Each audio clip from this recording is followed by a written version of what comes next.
Assalamualaikum warahmatullahi wabarakatuh. Dalam kesempatan kali ini kita akan melanjutkan pembelajaran matematika, adapun materinya yaitu mengenai pengertian titik, garis, dan hubungan antar garis.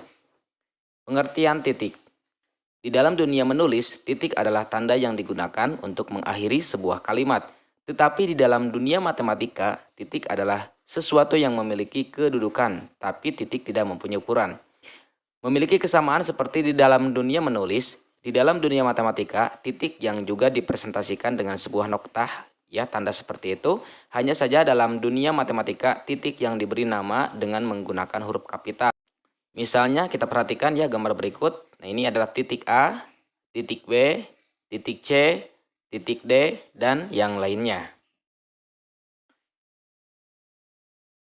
Pengertian garis. Garis adalah deretan titik-titik yang beraturan dengan jumlah yang tak terhingga. Kumpulan titik-titik tersebut saling berkesinambungan dan memanjang kedua arah.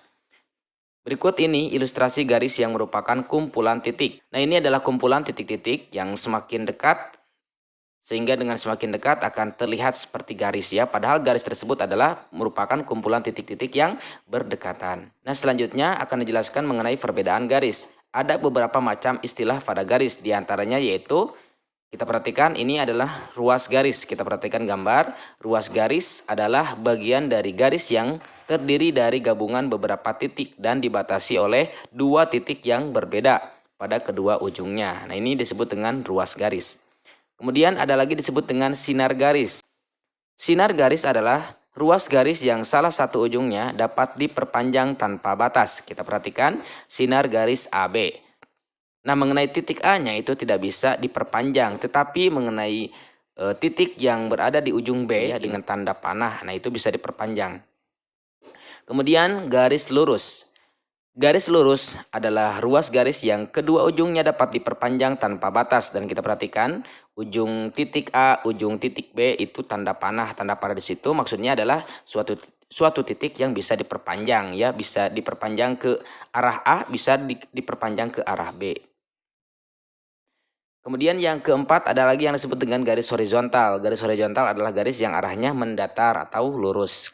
Kemudian garis vertikal. Garis vertikal adalah garis yang arahnya tegak. Kemudian garis lengkung. Kita perhatikan pada gambar, garis lengkung adalah garis yang sama sekali tidak mempunyai bagian lurus atau menyiku, dan semua titik-titiknya terletak pada sebuah bidang datar. Baik, selanjutnya di sini akan dijelaskan mengenai macam-macam garis dalam matematika dan gambarnya.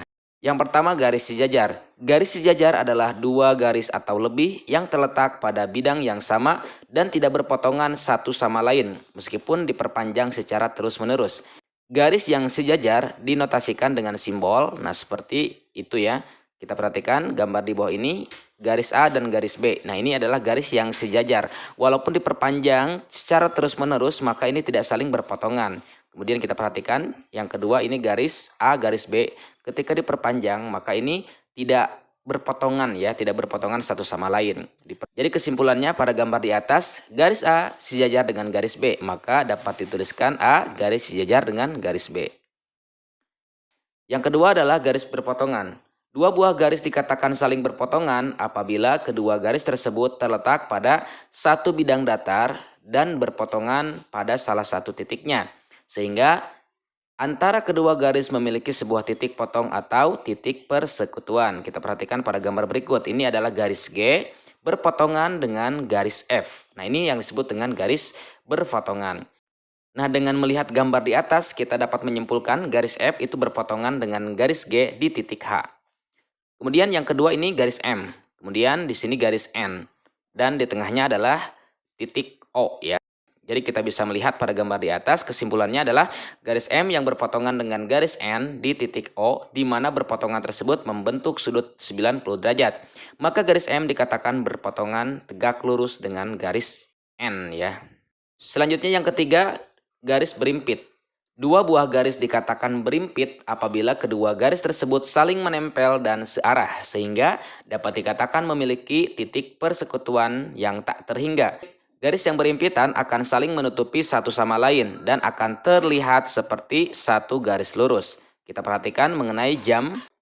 Jam ini menunjukkan pukul 12, di mana jarum pendek dengan jarum panjang itu lurus, sama-sama lurus ya, tegak ke atas vertikal dan posisinya itu berimpitan.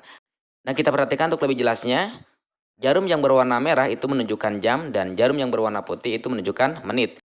Di mana jarum jam dengan jarum menit ini ya sejajar dan saling berimpitan. Nah, itu yang disebut dengan garis berimpit. Dan kita perhatikan mengenai contoh yang lain. Di sini ada balok ya, bangun balok A, B, C, D, E, F, G. Di sini ada garis yang berimpitan. Kita perhatikan. Nah, garis EF ini adalah garis yang berimpitan di antara bangun ABFE dan bangun EFGH ya. Jadi EF di sini adalah garis yang berimpit. Kemudian yang keempat, garis bersilangan. Jika dua buah garis tidak sejajar dan tidak berada dalam satu bidang, maka kedua garis tersebut dikatakan garis bersilangan. Kita perhatikan bangun ruang ya, bangun ruang balok berikut. Nah, ini garis EH ya, kita perhatikan garis EH dengan garis AB itu adalah saling bersilangan. Dari gambar di atas dapat terlihat bahwa garis EH bersilangan dengan garis AB. Nah, itulah mengenai penjelasan macam-macam garis dalam matematika. Baik, selanjutnya untuk lebih memantapkan kita belajar mengenai garis dan hubungan antar garis. Silakan untuk dikerjakan ya mengenai latihan soal berikut. Mudah-mudahan video ini sangat bermanfaat. Insya Allah nanti akan dilanjutkan pada video berikutnya. Sekian, Assalamualaikum warahmatullahi wabarakatuh.